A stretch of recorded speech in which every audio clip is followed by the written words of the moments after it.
જય દ્વારકાધીશ ખેડૂત મિત્રો, ઇન્ડિયા એગ્રોમાંથી જામ ખંભાળિયા, ડિસ્ટ્રિક્ટ દેવભૂમિ દ્વારકા.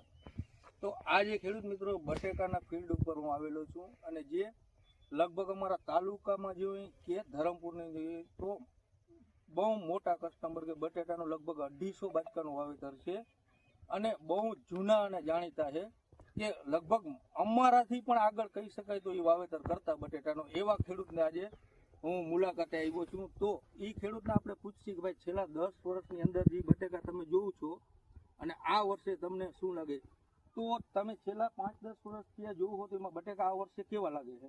સુપરમાં સુપર છે.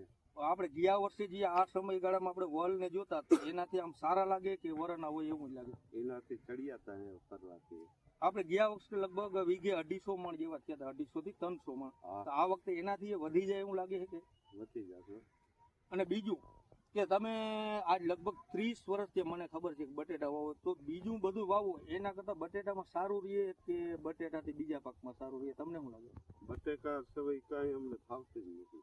બટેટા સિવાય ફાવતું નથી અને માત્ર 60-70 દિન પાકી જાય બાદ, બરાબર? હા, 70 દીમાં તો કાઢવા જ પડે. બરાબર. અને આપણે બટેટા વાવી તો હું ઘણી વખત એમ કહેતો હતો કોક વાર આમ એવું સારું વરસ તો 50-50 હજાર વીઘે વધે, સાચી વાત? 50 બટેકામાં પેલું વાયવાના હતી ટ્રેક્ટર ફ્રી થઈ ગયું. ટ્રેક્ટર આખું ફ્રી થઈ ગયું હતું એમ કે ભાઈ બટેટામાં.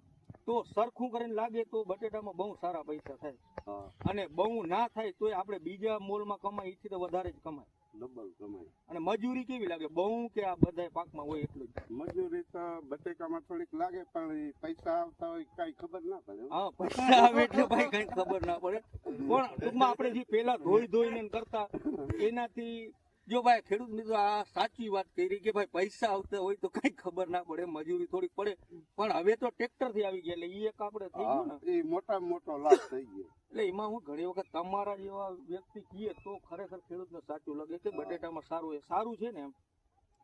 તો આ વર્ષે ગયા વર્ષેથી પણ સારા થાય એવું છે, બરાબર?